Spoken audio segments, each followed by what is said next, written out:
سورۃ النمل کی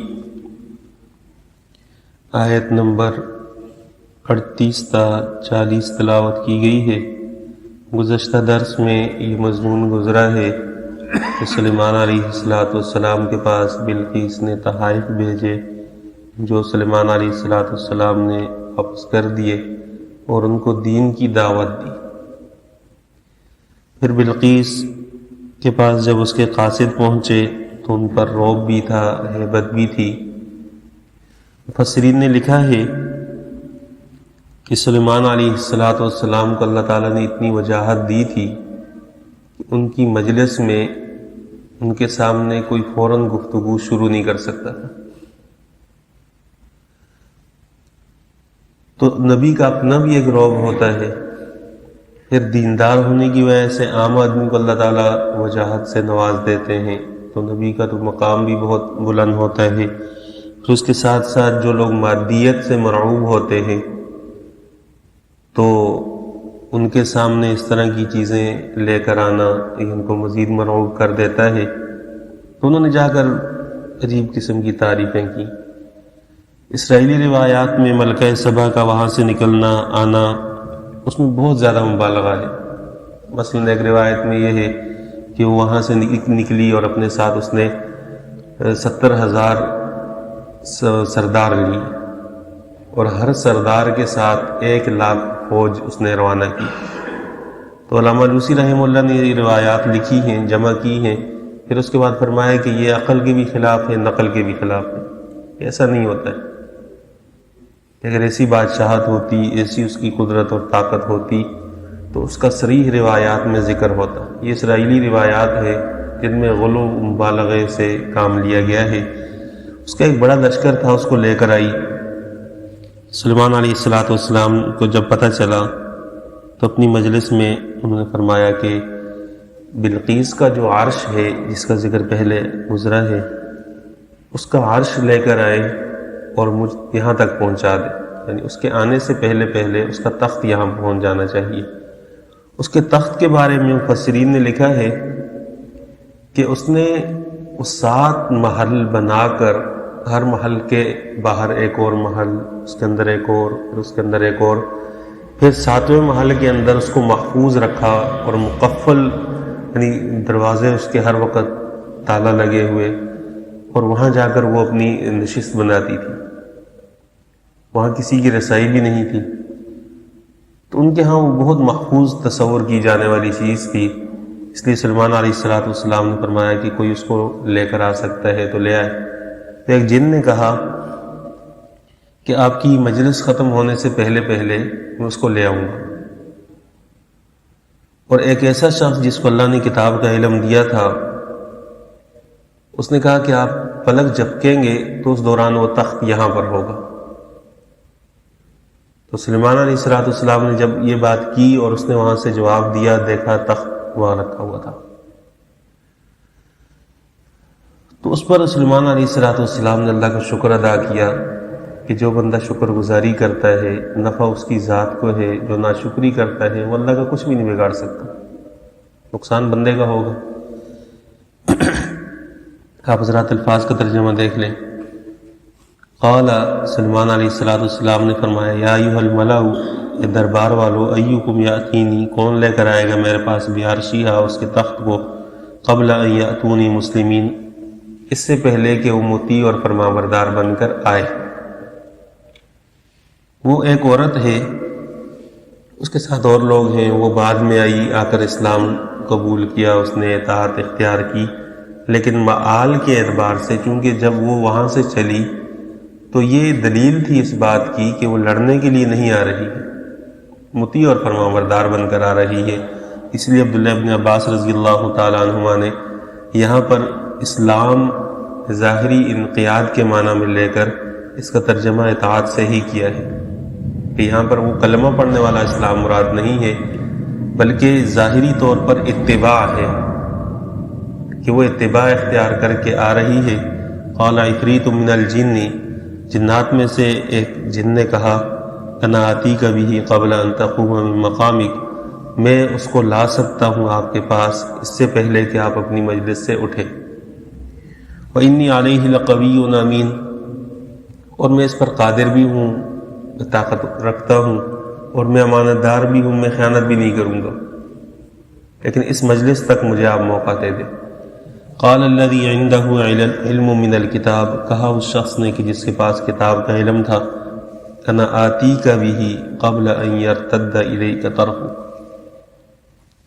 کہ میں آپ کے پاس اس کو لے کر آؤں گا اس سے پہلے کہ آپ کی طرف آپ کی پلک جھپک کر واپس لوٹے۔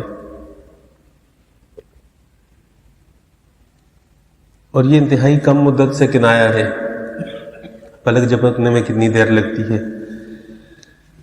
بعض مفسرین نے صاحب علم کتاب رکھنے والے شخص سے مراد سلیمان علیہ السلام کو ہی لیا ہے، کہ ان سے زیادہ علم تو اس دور میں کسی کے پاس بھی نہیں تھا، تو انہوں نے اپنی طرف نسبت نہیں کی۔ قرآن نے صاحب علم کا ذکر کیا ہے، اور صاحب علم اس زمانے میں سب سے زیادہ سلیمان علیہ السلام تھے۔ ایک قول یہ ہے۔ جمہور کا مسلک یہ ہے، جمہور مفسرین نے جو چیز لی ہے کہ حضرت سلیمان علیہ السلام کے وزیر تھے، جو ان کے خالہ زاد بھائی تھے، آصف بن برقیہ جن کا نام تھا، اللہ تعالیٰ نے ان کو اسم اعظم پر مطلع کر دیا تھا، اور الذی عنده علم من الکتاب سے مراد وہی آصف بن برقیہ ہے۔ اسم اعظم سے مراد اللہ تعالیٰ کے بعض نام ایسے ہیں کہ جن کو دعا میں اگر پڑھ لیا جائے تو اللہ تعالیٰ اس دعا کو قبول فرما لیتے ہیں۔ یہ کوئی اور ایسی چیز نہیں ہے، اللہ تعالیٰ کے نام ہیں، ان اسماء میں اللہ نے خصوصیت رکھی ہے، جیسے بعض مفسرین نے الف لام میم اللہ لا الہ الا هو الحی القیوم اس کو اسم اعظم قرار دیا ہے۔ تو ہمارے استاد فرماتے ہیں کہ جہاں اللہ تعالیٰ کے دو نام، تین نام ایک آیت میں جمع ہوتے ہیں، تو دعاؤں میں ان کو لے کر پھر دعا مانگی جائے تو اللہ تعالیٰ کے ہاں شرف قبولیت جلدی مل جاتا ہے، جیسے یا رحمان ارحمنا، یا رحیم ارحمنا، اسی طرح یا تواب تب علینا، یہ جو کلمات ہیں ان کے ساتھ ملا کر دعا مانگی جائے۔ تو اس کو اسم اعظم بتلایا گیا تھا، اس نے اس کے ذریعے اس تخت کو منگوا لیا۔ تیسرا قول یہ ہے جو ابن عربی رحمہ اللہ نے لیا ہے، اور اہل تصوف کے ہاں ایک سلسلہ ہے تصرف کا، کہ انسان اپنی قوت خیالیہ کے ذریعے اتنا پختہ اور مضبوط ہو جاتا ہے کہ جب وہ چاہے تو لوگوں پر اس کا اثر ڈال سکتا ہے اور چیزوں کو ہلا سکتا ہے۔ اس طرح کے واقعات پیش بھی آئے ہیں۔ تو انہوں نے تصرف کا قول لیا ہے، لیکن جمہور مفسرین نے اس قول کو راجح قرار نہیں دیا۔ حضرت تھانوی رحمہ اللہ نے لکھا ہے کہ اللہ تعالیٰ نے اصل میں اس شخص کو بتا دیا تھا کہ اگر آپ دعا مانگیں گے تو ہم ایک لمحے میں یہاں تک پہنچا دیں گے، تو آپ دعا مانگے، اس نے اپنے خیال میں دعا مانگی اور تخت وہاں پہنچ گیا۔ تو اگر اس سے مراد سلیمان علیہ السلام ہے تو یہ معجزہ ہے، اور اگر اس سے مراد آصف بن برقیہ ہے تو یہ کرامت ہے۔ اگر خلاف عادت چیز کا صدور وہ نبی کے ذریعے ہو تو اس کو معجزہ کہتے ہیں، اور اگر غیر نبی کے ذریعے ہو تو اس کو کرامت کہتے ہیں، اگر جس کے ہاتھ پر اس کا ظہور ہو رہا ہے وہ نیک آدمی ہے۔ بعض اوقات ایسا ہوتا ہے کہ ایک آدمی نیک بھی نہیں ہے بلکہ بعض دفعہ کافر ہوتا ہے، اور اس کے ہاتھ سے بھی ایسے سلسلے ظاہر ہوتے ہیں، شعبدہ بازی میں دکھا دیتے ہیں یا جادو منتر کے ذریعے کرتے ہیں، تو اس کو استدراج کہتے ہیں۔ وہ معجزہ بھی نہیں ہے، کرامت بھی نہیں ہے۔ معجزے کا تعلق خاص نبی سے ہوتا ہے، اور کرامت کا ظہور یا صدور وہ ولی کے ہاتھ پر ہوتا ہے، اور فعل اس میں بھی اللہ تعالیٰ کا ہوتا ہے، اپنی مرضی سے نہیں ہوتا۔ کرامت معجزہ وہ اپنی مرضی سے نہیں ہوتا، اسی لیے انبیاء سے جتنے بھی معجزات کا مطالبہ ہوا تو انہوں نے اس کے جواب میں یہ نہیں کہا کہ ہم کر دیتے ہیں، بلکہ معاملہ اللہ کے حوالے کیا ہے۔ فلما رآہ مستقرا عنده، جب سلیمان علیہ السلام نے دیکھا کہ تخت تو ان کے پاس پڑا ہوا ہے، قال، فرمایا، ھذا من فضل ربی، یہ میرے رب کا فضل ہے۔ ہمارے ہاں گھر بنایا جاتا ہے، اس پہ عام طور پہ یہ آیت لکھی جاتی ہے، ھذا من فضل ربی۔ یہ بات ذہن میں رکھی جائے، یہ قرآن کا حصہ ہے۔ اگر حرام مال سے گھر بنایا اور اس پہ لکھا ھذا من فضل ربی، تو ساری زندگی اللہ تعالیٰ کا غضب اترتا رہے گا۔ اللہ کا فضل حرام مال میں نہیں ہوتا، وہاں لکھنا چاہیے ھذا من غضب ربی، فضل ربی نہیں لکھنا چاہیے۔ یہ دیکھیں کتنی بڑی نعمت ہے سلیمان علیہ السلام کو اللہ نے دی، اور اس پہ فرمایا ھذا من فضل ربی۔ یہ آیت کا یہ حصہ ہے، آپ نے دیکھا ہوگا گھروں پہ لکھا ہوا ہوتا ہے ھذا من فضل ربی، ھذا من فضل ربی۔ جہاں حرام مال ہو، حرام کمائی ہو، وہاں قرآن کی آیات کا استعمال نہ کیا جائے۔ لیبلونی ااشکر ام اکفر، تاکہ وہ آزمائے مجھے کہ میں شکر گزاری اختیار کرتا ہوں یا ناشکری کرتا ہوں۔ ھذا من فضل ربی، یہ شکر کے کلمات ہیں، یہ نہیں کہا کہ میں اتنا بڑا صاحب علم، میں نے ایسا۔ ھذا من فضل ربی، یہ میرے رب کا فضل ہے۔ ومن شکر فانما یشکر لنفسی، جو بندہ شکر گزاری اختیار کرتا ہے تو اپنی ذات کو نفع پہنچاتا ہے، کسی کو نفع نہیں پہنچاتا۔ اگر شکر ادا کرے گا تو اللہ تعالیٰ نعمت بڑھا دیں گے، اور نعمت جب بڑھے گی تو بندے کی اپنی ذات کو فائدہ پہنچتا ہے۔ جو بندہ یہ چاہتا ہے کہ مجھے کبھی بھی زوال نہ ہو، کبھی زوال نہ ہو، وہ اپنی عادت بنا لے کہ نام لے لے کر نعمتوں کا ان پر شکر ادا کرے۔ بعض دفعہ ہم لوگ ناشکری میں مبتلا ہوتے ہیں کہ جی میرے پاس یہ بھی نہیں ہے، یہ بھی نہیں ہے، یہ بھی نہیں ہے، اور اس سے اللہ تعالیٰ دی ہوئی نعمتیں بھی چھین لیتے ہیں۔ یہ جو جسم ہے، اگر انسان صحت مند ہے، اپنے پاؤں پہ چلتا بھی ہے، کھاتا بھی ہے، اور اللہ تعالیٰ نے اس کو کوئی ایسی بیماری میں مبتلا نہیں کیا کہ وہ محتاج ہے، بقدر کفایت روزی بھی ہے، چھت بھی ہے، بیوی بھی ہے، سواری بھی ہے، اس کی دنیا پوری ہے۔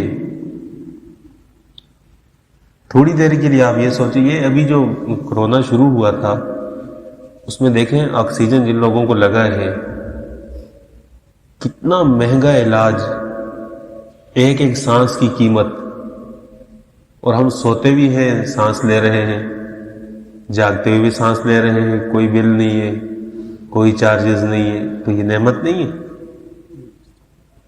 ہم دیکھتے ہیں اگر اللہ تعالیٰ تھوڑی دیر کے لیے آنکھوں کی روشنی لے لے، ہم کیا کریں گے؟ اور یہ وہ چیزیں ہیں جو ہم نے اللہ سے مانگی نہیں، ویسے ہی دی ہمیں بغیر مانگے۔ یہ تو پیدائش سے اللہ تعالیٰ نے ہمیں دی ہے، عقل اور شعور تو بلوغت کے بعد آتا ہے۔ تو جو حاضر نعمتیں ہیں ان پر شکر ادا کرنے سے دو بڑے فائدے ہوتے ہیں۔